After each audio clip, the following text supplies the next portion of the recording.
This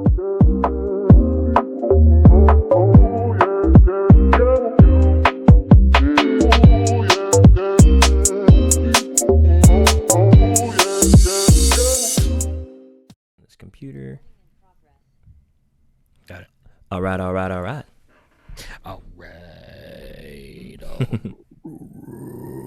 You know, isn't it funny that like everyone says like, well, like he doesn't actually say all right all the time. It's like, well, no, but that's what he's known for. That's what we, you know, that's what we're that's how we know if when he's saying it. Like that's I think people sort of the exaggeration of it is, you know, the important part. Yeah. You know? I mean, it's like Owen Wilson with his wows, right? Wow. Yeah, no, exactly. Yeah. Exactly. It's the same thing. Display and brightness. There we go. That's what I'm looking for.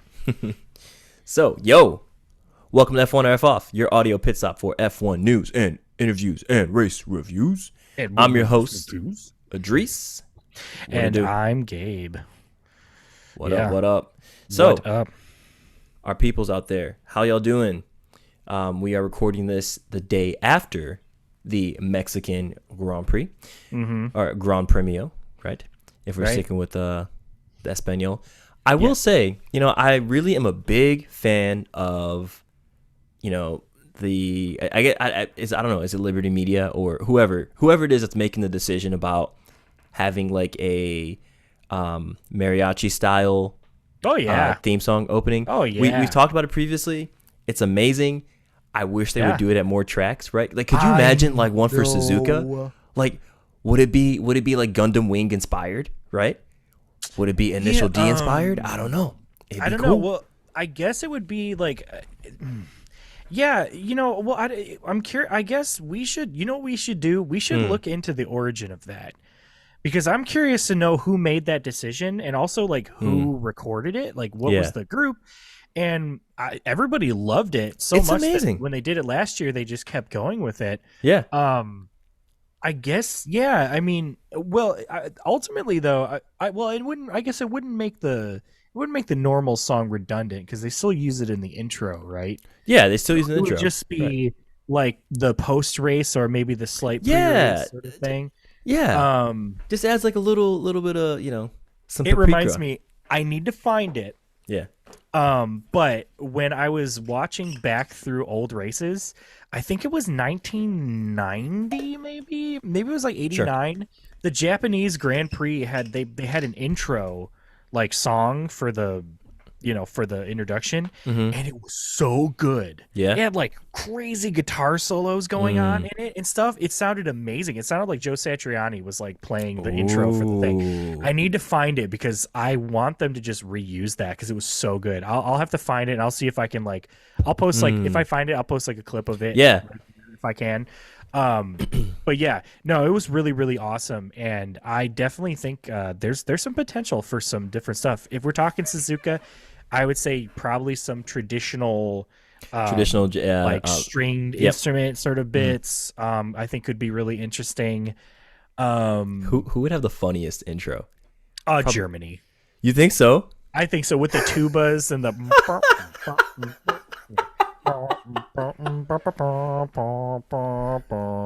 with like accordion happening, you know.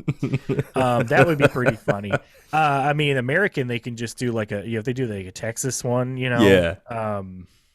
So the Texas one would be fun. I feel like the Miami GP would just have to be like Cuban inspired. Like there would be a lot of that'd be good. That'd be a fun one. That'd be a fun one. That would be a fun one. And then even Vegas would be fun too, with like a little big band version of the opening. That might be a little fun, right? Like kind of like a Frank Sinatra type style, but I don't know. Yeah, like a Count Basie kind of thing. Yes. Oh yeah. Yeah. I agree. You know, my head when I was thinking of Vegas, I was just imagining a Elvis impersonator just going, oh, yeah.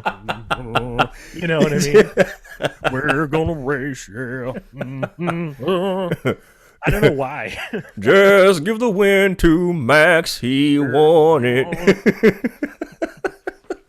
like a remote. Yeah, no, that's a fun thing to think about. I guess we'll have to think about more. But yeah, no, I think the German would be the dumbest. I mean, well, but also, what would Canada do? Like, Canada, they're responsible for a lot of musicians in America, but like, Yeah. they don't really have. I don't know what would be a traditional Canadian Maybe. sound. Like, what's is it snow? They just have snow from like it's doing a cover of Informer. Yeah. Welcome to the Formula One race. Max is gonna win. We're gonna vroom vroom vroom. We're gonna vroom vroom vroom. I think we could also have maybe Alanis Morissette providing backing instrumental vocals on that. It was Paris's home race, and he crashed in the first lap. All the fans started to leave because they couldn't stand him. Isn't it ironic? Don't you think? Don't you think? Oh man. Yeah, but anyway, there's a little.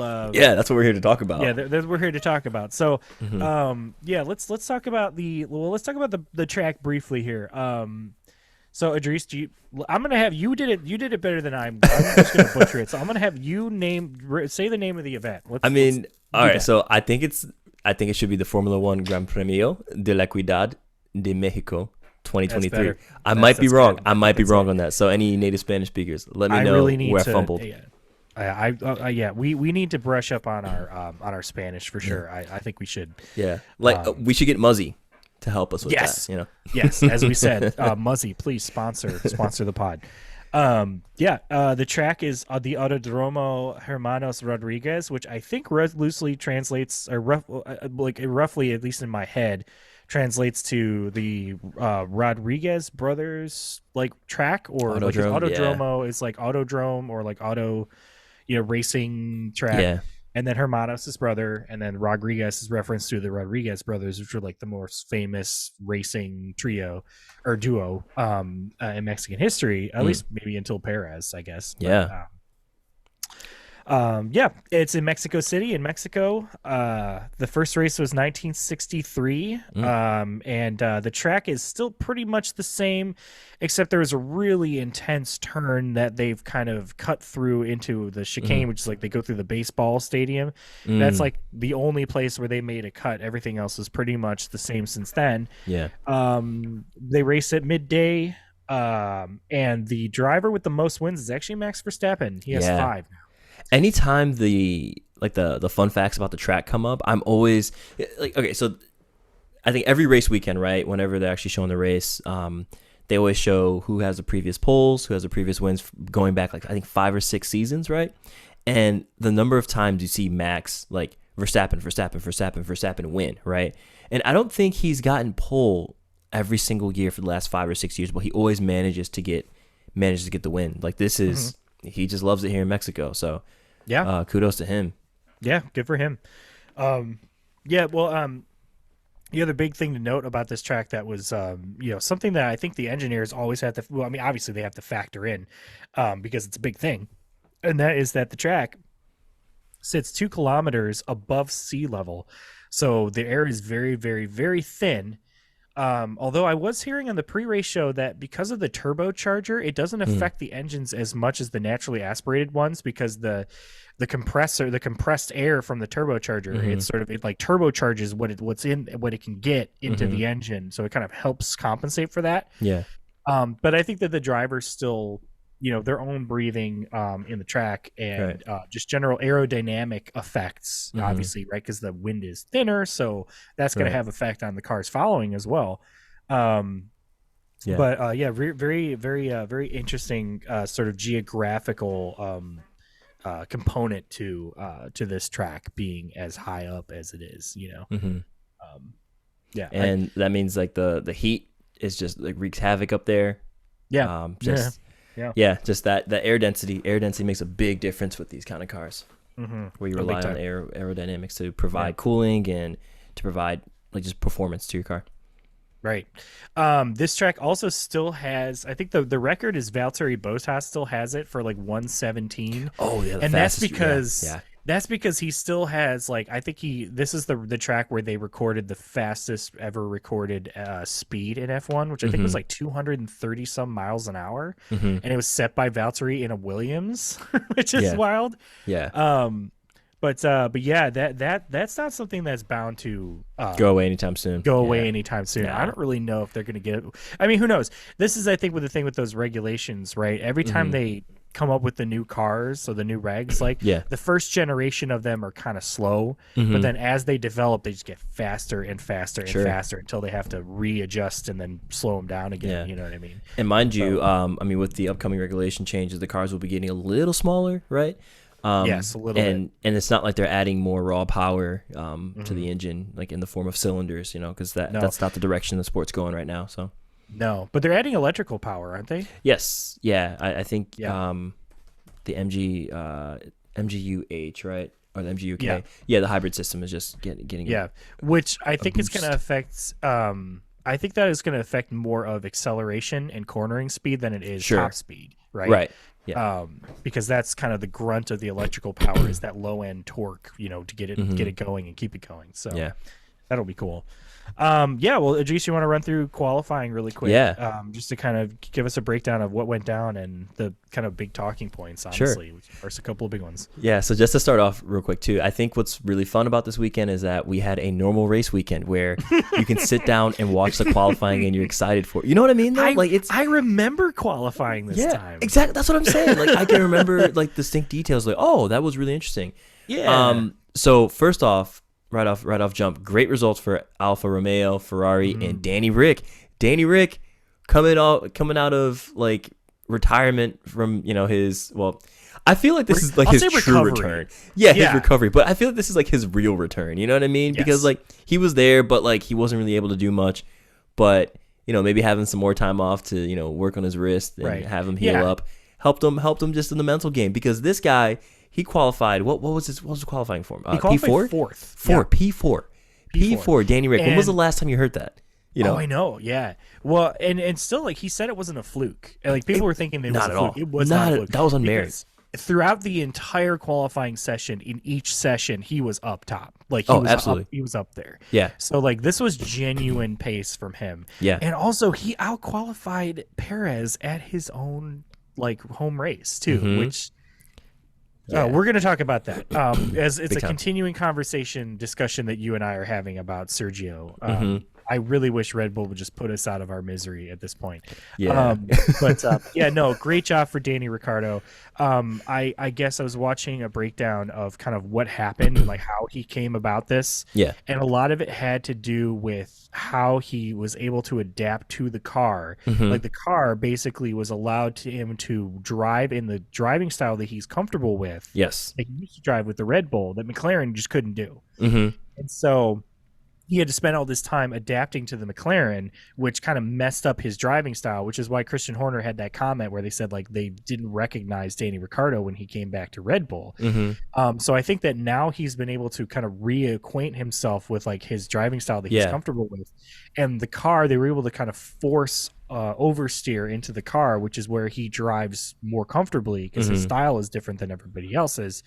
He's able to push the car further to the limit. And so good job for Danny. Honestly, it was so good to see because if someone is not performing well in a sport, you don't want it to be because of them not having like the right equipment. Specifically when it comes to motorsports, right? Because it comes down to your equipment, right?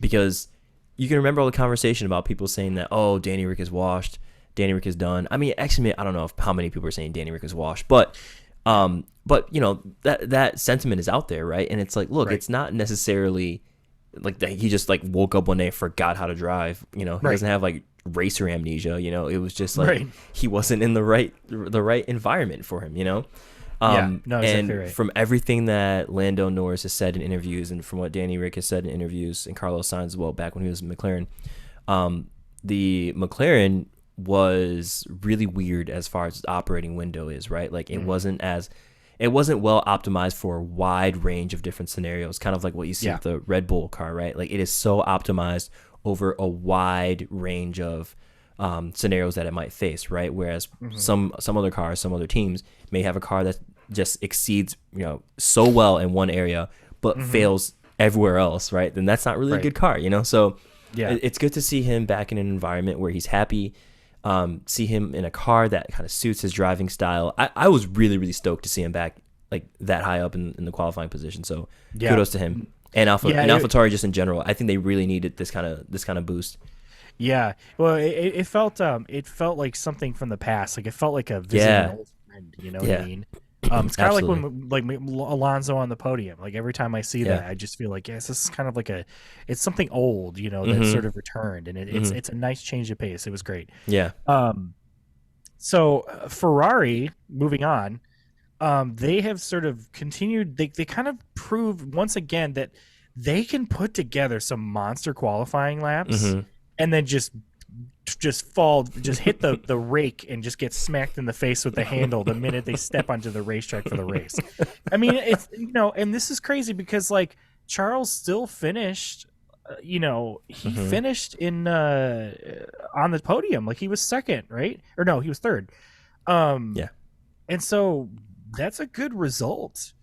But still, like it doesn't feel like a good result. I don't Mm-hmm. know what it is. I don't know Well, why we feel this way well, because like they didn't do bad, but like they locked out the top row and they yeah. immediately just got monstered by Max again. So it's just like you know. Yeah. Well, the problem is that when you get pole position and then you finish third, it doesn't feel good, right? And that's what Right. it is. That's what the Yeah. problem is. That yet again, Ferrari wasn't able to, make it happen. And granted, we'll talk about it later on when we get to the race. But granted, there was something else that happened that influenced his, end result, right? That ultimately Right. affected his where he could finish. But, Yeah. but Yeah. point taken. Yeah. I mean, I think that like if had Red Bull not been as dominant this year, like had Mm-hmm. their car been slightly slower, I do think that Charles probably would have won a couple of Grand Prix this year. I feel like the Ferraris probably would have been in, winning more because honestly, they are still like I remember at the beginning we thought like Red Bull was the only one that was going to Aston Martin was the only one that was going to challenge him, but honestly, Red Mm-hmm. Bull is the only people that have been giving Red Bull any kind of guff Yeah. this Yeah. entire time. So, say what you will, Ferrari's still on a good trajectory, and I think they just need to get their race strategy in the back because as of right now, it's like they got the pace, they just cannot translate it. So, um, but yeah, outside of that, of note, Alfa Romeo being in the top in Q3, even though they qualified 9th and 10th, I mean, it was still good for them to get up into that position. So, congratulations to them. Mm-hmm. I will also say Whoop, whoop. also too, Mercedes is continuing to show that they also have some good pace and they can Mm-hmm. also put together things. Even though they didn't qualify like up at the tippy top, they still qualified into Q3 and Yeah. they're still putting out some consistent lap times and consistent results. So, Yeah. good job from Mercedes too. They're still proving to be a very formidable outfit in the racing world. So I got to ask you, Gabe. Yeah. I was just thinking about this when I was watching the race yesterday. Mm-hmm. How would you rank the cars as far as like what the and I guess there's two ways I can ask it. At the beginning of the season, how would you rank the cars? Just give me the top 5. I don't want like don't talk At the about like beginning of the Williams. season? Yeah, we don't care about Williams. We don't talk Ooh. about and it doesn't have to be. I mean, number 1, I know what your number 1's going to be, but it doesn't have to be in like an exactly accurate specific order. Sure. I would say like top 5 at the beginning of the year was definitely Red Bull, Aston, Ferrari, and then I would say it was probably the Mercedes, Mm-hmm.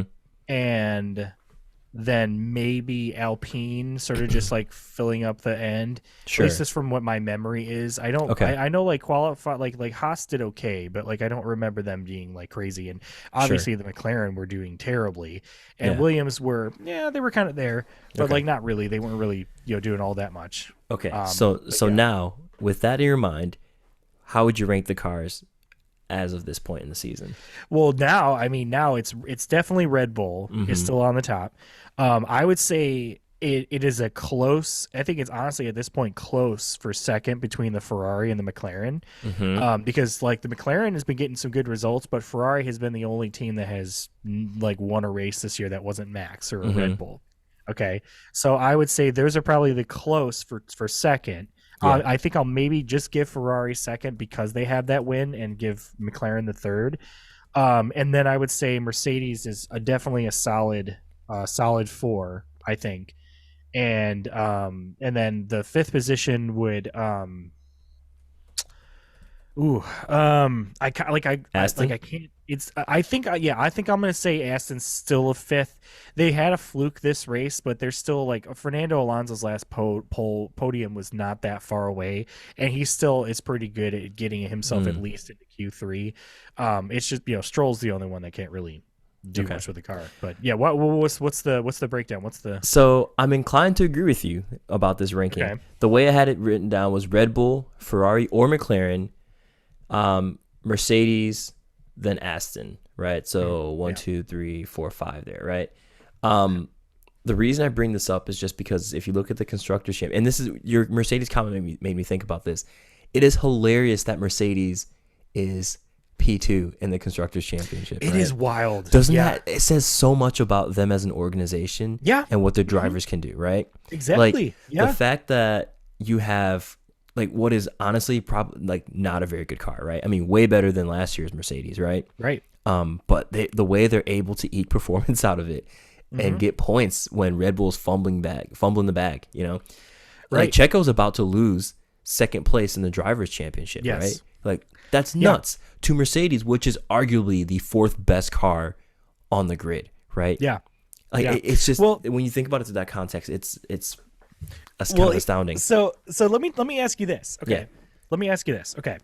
You're looking so would you rather go to a restaurant? Would you rather? Okay. This is straight from Crazy Chicks though, all right? Would you rather there are three options here. Okay. Would you rather go to a restaurant, that when it first opened, it was 5 stars, and it had a lot of potential and it was really good food. Yeah. But in the recent weeks, it's been getting more like 3.5 stars or lower.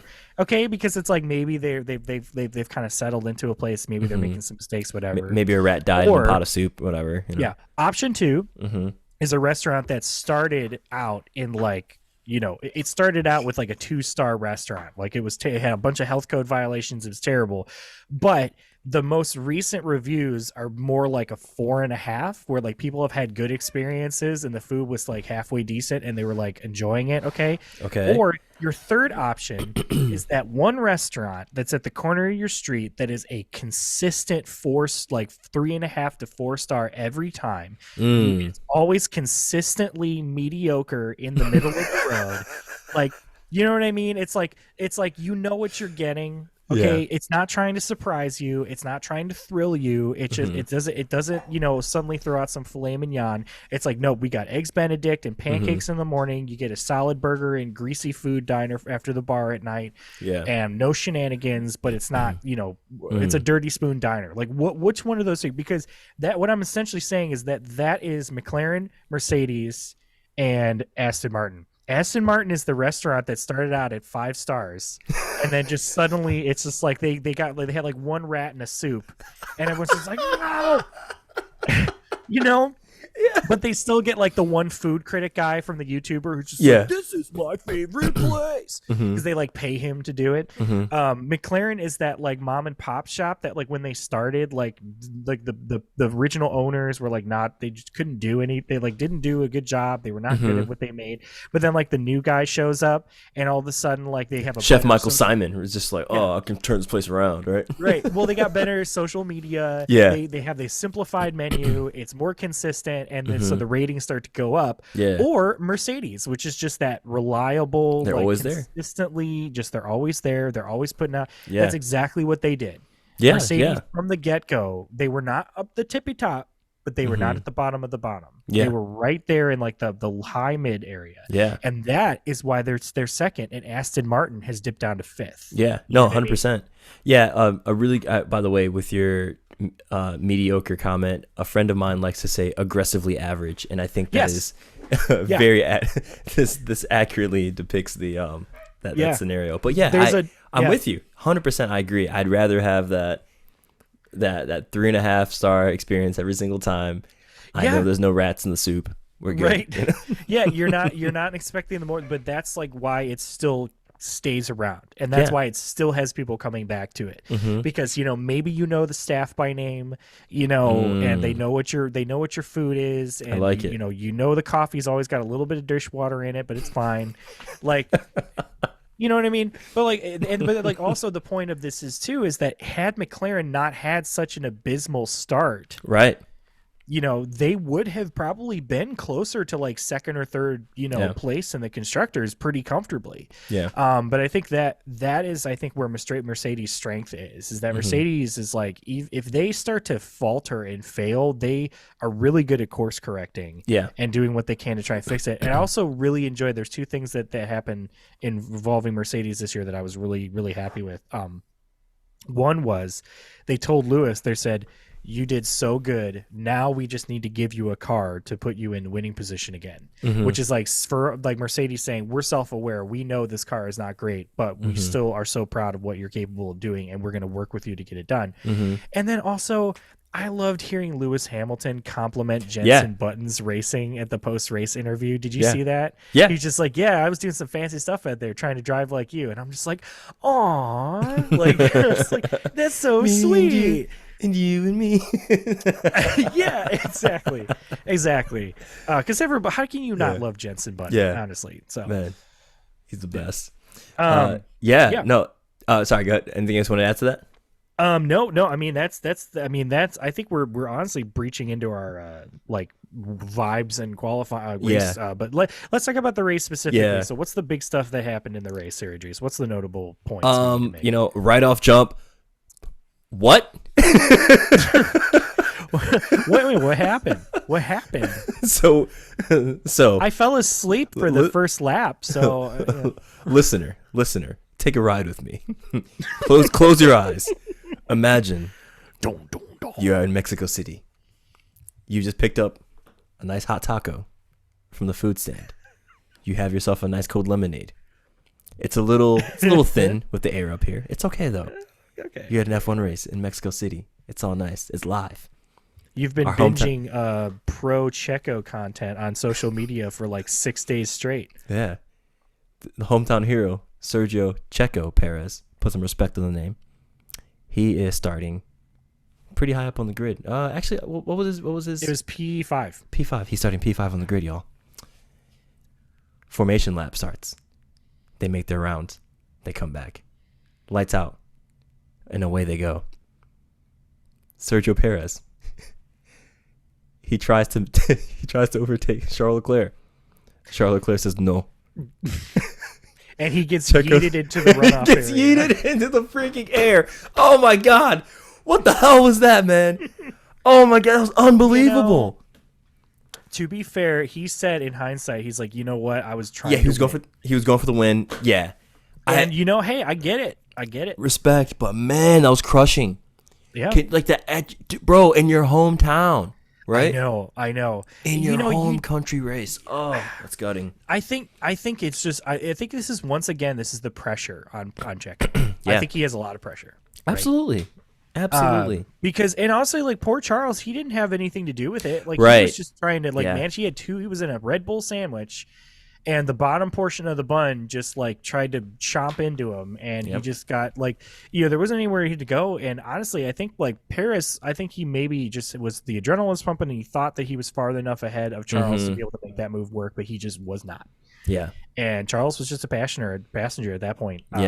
Well, so was Perez, I guess. Yeah. It sucked. It was frustrating because the second it happened, you're just like, oh man, because everyone in that crowd was cheering for Checo. Anytime he'd drive by, Checo. Yeah. And it's especially after the season that he's had, for this to happen, it's rough. But I will say one thing about him, he kind of took it on the chin, and I think that says a lot about his character, right? To say, he's like, yep, I tried to go for it, and this is the price I paid for it, and he still went out and waved to the fans and whatnot. That's hard. That's hard to do, right? Yeah. He can't catch a break. It's really rough. I think that he I think if he had a more level head, if he was a little more conservative, I think he probably could have just, easily been able to get a podium at least. I think, I Yeah. don't think he had a bad car or anything, and I think that there is something about hearing the fans cheering you on. I just think he picked his move a little too early. Yeah. Jumping from 5th to 1st, like that's a bold move, especially with your teammate right there too. So, bro, but that's the stuff of champions though, right? Like it's not unheard of, and I get it. I get it. It's not. It's the risk you take, right? But I think somebody somebody said this weekend. They said, you can't win at the first corner, but you can certainly lose. And I think that's really. It's a very poignant point to make. That's a good point. Yeah, you could lose everything at the first turn, but you cannot win everything at the first turn, right. Unless you're Max. But yeah, I think the other thing that did rub me wrong a little bit. I get it.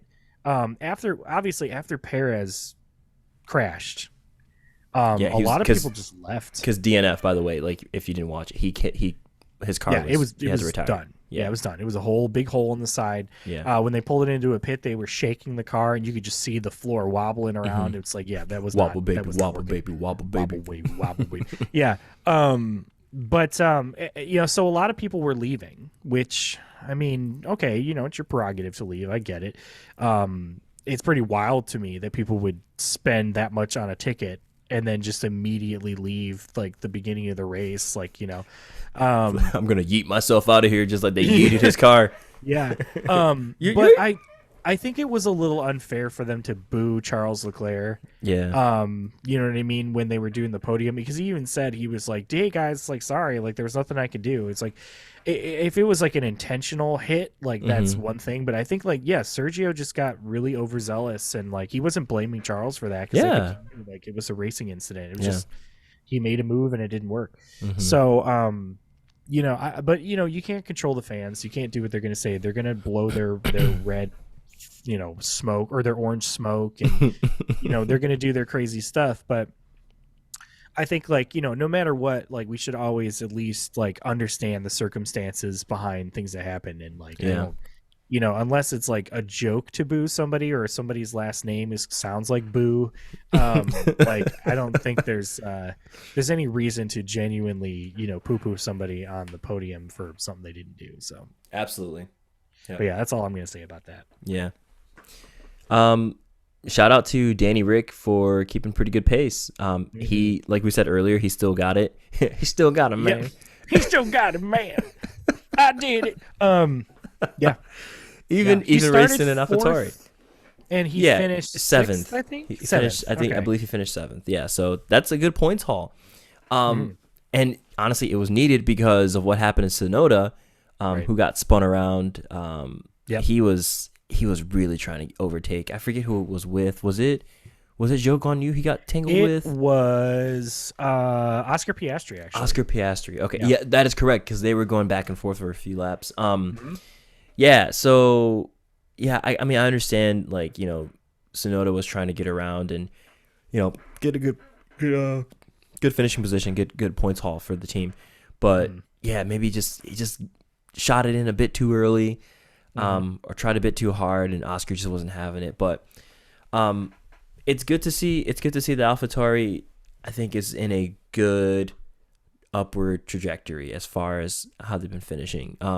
Liam Lawson was doing a great job, right, holding down Danny Ric's seat, and Danny Ric is just continuing that momentum, right? And hopefully this allows AlphaTauri next season to come back and really fight. But I guess I'll hold my thoughts about whether or not Danny Ric will be at the team next year until the vibe check.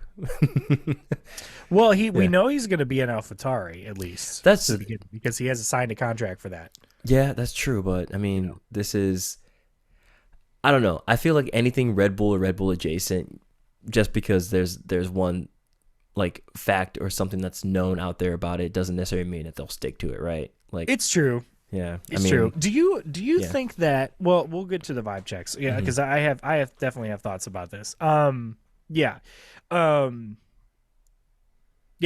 for AlphaTauri. We definitely had a few losers this race. Haas dropped to the bottom of the Constructors' Championship after a fourth race without any points finishes. Yeah. So There were definitely moments throughout this season where they were looking really strong, and it just did not, didn't completely translate the way that they needed it to. Because that car has speed. That car is fast. It does. Yeah, it does. Yeah. Well, I mean, they're technically the Ferrari sister team, I think. So they're a Ferrari customer team for sure. Right. But yeah. Bummer for them, Also bummer for Alfa Romeo. They started up in the points and they did not finish there. It's sort of an unfortunate turn of events for Alfa Romeo as well. But I will tell you who did pull out the result, and that was Sir Lewis Hamilton. Louis Hammy. Louis Hammy. He's still proving that he is a lion amongst other lions that are not as good of lions. Because he had a great result. I mean, he was absolutely really catching. He got the fastest lap. He was really booking it at the end. And it's always one of those things where it's like, what's the phrase? $1 late and a day short or something like that, or a dollar short. And I forget. Yeah, a day late and a dollar short. That's it. Yeah, that's the one. Copyright Martin Brundle. Yeah, right. Because it's just like they feel like, oh man, they're gonna do it, but it's just like right at the wrong time. It's like right at the end of the race, and they just don't have any laps left. You know what I mean? So. And we had 2 race starts, which let's talk about that really quick. Oh yeah. Yep. Can we talk about how wonderful it is they did another standing start and not like a rolling start like they normally do?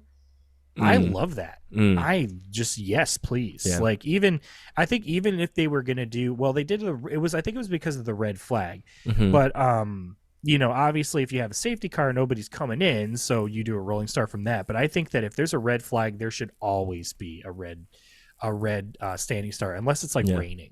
You know what I mean? Yeah. I mean, I think there's a couple arguments for and against it, right? I think against it is effectively you are screwed. Like you have everything to lose if you're at the front, right? But if you're in the back, you have nothing to lose, right? Just gun it, go for it, right? Yeah. So. But this is all about mixing things up, Yeah, it's true. That's true. Yeah, I mean, personally, I don't mind the restarts. I think, or the standing start restarts. I think it's fun. I think it adds some extra spice to the conversation, right? Yeah. Yeah, I definitely agree. But yeah, Lewis Hamilton scrapped his way up to the top, and you know what? He earned that champagne. Yeah. You know who else killed it? Lando. All right. So we do Louis Hammy. Is it Landy Nori? Like Lando Norris, Lando the Chuck Norris. Lando,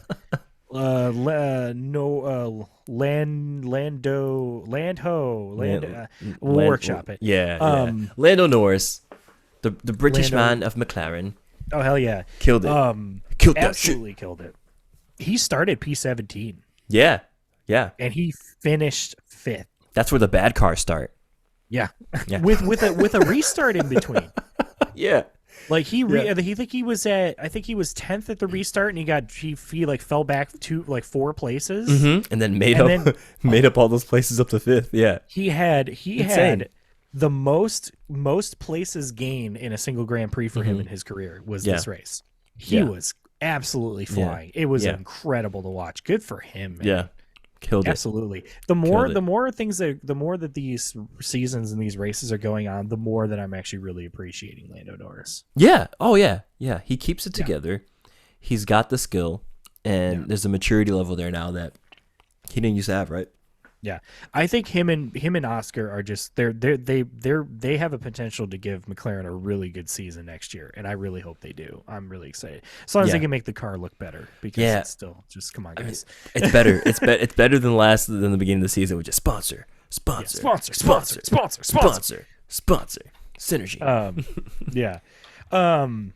Obviously Max K-Mag was the one that pulled out that accident. I know he was shaking his wrist. I don't know if he was really injured, but that was I mean, did you see that onboard? It was scary. That was nuts, right? For the back of the car to look like how it did after that, right? Imagine his hands were probably still in the steering wheel, right? Oh yeah.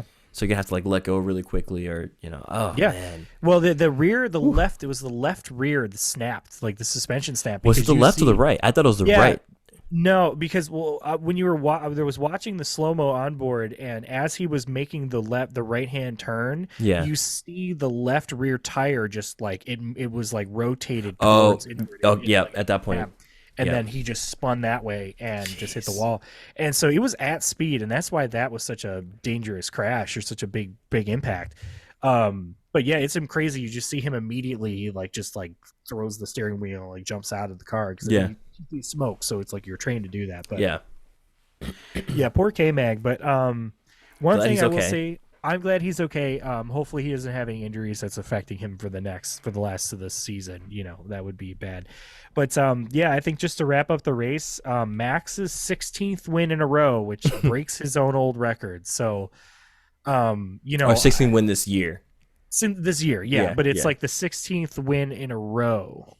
Or no, not in a row. Yeah, it's for the year. Yeah, for the year. So like his previous record was 15, and it's in like one season. So this is a new record he's breaking. He could potentially extend that record further too. So yeah, just winning the rest of the races of the season. Yeah, yeah, it's pretty remarkable. He's had quite a hell of a year. So. You know, congrats to him. Congrats to the team. You know, I really hope that, you know, next year they don't have as. I hope they shrug off some of the villain. You know, I think that's why they need to have Danny in the car, because you can't be mad at Danny, so you can't hate the team completely. You know what I mean? So, he's their plant. Yeah, no, he's their plan. It's like, Danny, our PR has been pretty terrible recently. How about you come over here and you know, cheer the folks up? All right. He's like, all right. I'll do it. But yeah, let's hit up our let's do our vibe check. Vibe check. Yeah. What were the things you got to? What are the vibes you need to discuss about this race afterward? Well, it was a fun race weekend. I thought it was fun. Like I said, qualifying, I was able to sit down and really enjoy. Taking some of the just awesome performances put on by people, like namely Danny Ric. That was just so cool to see him just pull it out of the bag like that on merit, and just he did a great job. The other thing I'm just wondering is, what does the future hold for Checo right now? There's just so much chatter and conversation around what it's going to look like for him next year, right? Yeah. Like, we talk about it, other podcasts talk about it, media publications talk about it. The paddock talks about it. Everyone talks about it, right? Yeah. And I feel like, I don't know, it's got to be really hard for him, right? All this pressure, there's an insane amount of pressure. I finally got a chance to listen to the Beyond the Grid interview with Adrian Newey, and excellent episode. But even he was talking about how, you know, you have exceptional drivers, and then you have brilliant drivers who are not as good as the exceptional drivers, but they're still very good in their own right.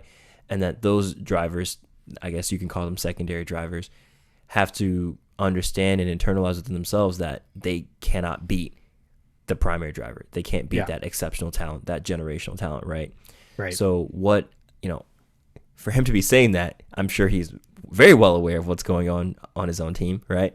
So he knows that. He sees that daily. Yeah.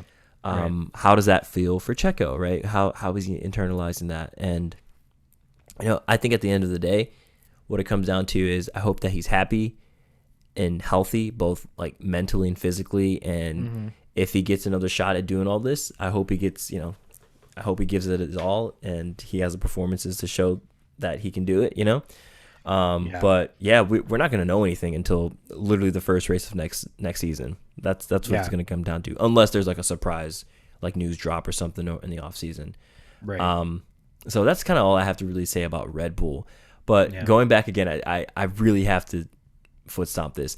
The whole Mercedes situation is hilarious to me. Just that how well they're doing, given that the car is not the best, right? And it says a lot, because I think some of the back market teams would kill to have Mercedes car, right? Sure. For them to be P2 in the Constructors Championship, and to have their lead driver or one of their drivers in P3 in the drivers, right? Maybe even getting up to P2. So this gets me really excited about what Mercedes will look like for next year, because It seems like they're going to be going for a more Red Bull styled approach for their car design and chassis design next year. And I think everybody will. Yeah, I think at this point you got to. Right. And there'll be differences. One thing I wanted to say too, that's kind of it on Mercedes. Aston Martin, which is related to the Mercedes thing. Holy crap, what a terrible weekend for them. And they can't keep, something's got to give, right? Yeah. Because if the car doesn't get better and if Lance doesn't start performing and Fernando isn't able to get the performance out of the car that he wants, then Fernando's going to be the one to break, right? And just leave. Like even with all the money they're giving him, you know. I mean, and that's the thing. Like, how big of a joke would it be if the guy that's been basically single-handedly like handing you whatever position you are in the constructors championship? Yeah. How does it look like if he's the one that leaves, and the guy that's like, you know, hardly gets any points finishes is the one that's sticking around? Yeah. It ain't cute. Yeah. It's not a cute look. He can't be happy right now. Right. Like this is dismal. Yeah, no, he can't be happy. Yeah. Just real quick, my comment on the whole Checo Perez thing. I can't help but feel that a lot of the narratives that are getting driven are driven by media and by the fans. Yeah. Like, part of me almost wonders how much that factored into Nick DeVries being dropped as quickly as he did. You know, because there's a lot of discourse around it. Obviously, Lance is immune to that because his dad owns the team, so he's just not going to fire his kid because the social media bullies tell him to.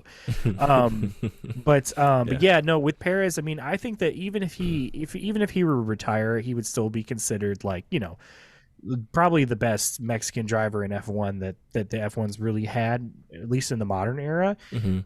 But at the same time, it's like I feel like Perez is capable of having a really successful run and successful, like, you know, race career with multiple wins and possibly a world championship. I don't think it's out of the realm of possibility. I just think that it's unfortunate that he's in a position with a Red Bull where, like, you're second fiddle to Max. You know, it has not been this way and since, like, I mean, even with Vettel and Weber, I mean, I guess you could say Vettel and Weber kind of had that dynamic, but it's like Hamilton and Rosberg. I mean, clearly, like, Hamilton won a bunch of championships, but Rosberg won one over Hamilton. It was possible there. And I think that, like, Mercedes is better at allowing their drivers to sort of have their own self-identity. And I feel like unless you're Danny Ricciardo and your personality is just so big that it circumvents Red Bull as an organization, it is hard to get into a Red Bull and stick out if you're not Max Verstappen or you're not the big talent. You know what I mean? So I would say that if Perez really wants to make that happen for himself, he just has to be at a different team that's not Red Bull. And it has to be a fast car. You know what I mean? But the thing is who knows if anybody wants to take him? Like, who knows if that's going to be his, you know, path is. Like, he was probably given the best opportunity that he was going to get. Oh, at the time? Oh my God, absolutely. I don't know if he's ever going to get an opportunity like this ever again. You know what I mean? Unless there's some miracle thing like Braun or something, which, by the way, I can't wait for that documentary. I really want to watch that. Yes. Yeah, we'll watch that and we'll give our thoughts on an episode. Oh, that and the Ferrari movie. We have to make sure to see the Ferrari movie and then comment on that. Yep. We have a running list of movies that are racing movies that we have to watch and then comment on. So growing every day. Yeah, I haven't seen Rush in a while, so that'll be fresh in my brain. So that might be the first one because it's pretty easily accessible. I think we both can find it. So yeah, no, 100%. Yeah. All right, what about your vibe check, Gabe? Oh, that was my vibes. That was pretty much my, like, good job, Danny. Sorry, Perez. Aston Martin, what the hell? Yeah, Mercedes proving that they are still can be top dog, and they can still get a big clump of the meat from the kill. So woof, freaking woof. I think right before we do a little sign off, I just want to tell everybody, you know, thank you for sticking with us throughout this whole season. We're both pretty busy folks. We got a lot of stuff going on. There's a lot of personal changes going on in my life, but we're working on trying to beef up our social media presence and also hopefully get some merch to you guys soon. We're kind of in talks with that. We're also really excited actually for post-season because we have a lot of content ideas we want to do. If you guys have any suggestions or ideas for us that you'd like to see, please send us an email. Let us know like things that you might want to hear or might want to hear us do. We are definitely going to be taking a lot of that into consideration. So absolutely, yeah. Well, do you want to roll us out, Idris? Why not? So thanks everyone for listening today. Thank you. We're F1 or F off. You can find us anywhere you listen to your podcast. If you want to hit us up, find us on Instagram, TikTok, YouTube, X, Twitter, all at F1 or F off, one word. Email us at F1 or F off podcast at gmail.com. Give us a 5-star review wherever you listen to your podcast. That really helps out a lot. And be sure to share with family and friends, especially at that 3.5-star restaurant, because that's the place we want to be because it's consistent. It's reliable. That's right. We are your friendly neighborhood podcast. Okay. We are the Spider-Man of podcasts. Okay? Just so you know. And also too, make sure to let your enemies know too. Also, including those people at the Halloween parties that you go to that don't have a costume. But they hinted at the idea that they were thinking about having a costume. So they like sort of dressed up as a cowboy. And when you ask them, hey, are you a cowboy? They say, oh, I don't know. I just like whatever. And I'm like, but you have a cowboy hat on and you have a belt. Are you not a cowboy? Yeah, it's whatever. Like that person. Yes. Show them the podcast and let us annoy the hell out of them because they did not have enough creativity to follow through with their costume. Yeah. But they still wanted you to think that they were cool enough to sort of have a costume. Okay? Sort of. Not fully, but just sort of. I mean, here's the hot take. Either have a costume or don't have a costume. No halfway in between. No just wearing one piece of a costume and then acting like you're too cool to have dressed up completely. Okay? Yeah. Absolutely not. And then stand in the corner and just be like, oh, Halloween is kind of stupid. Get out anyways. of here with that. No. Get out of here with that. Do not do it. Okay? Halloween it's too sacred. It means too much. Oh yeah. By the time this drops, it'll be the day after Halloween, but happy Halloween. Happy Halloween.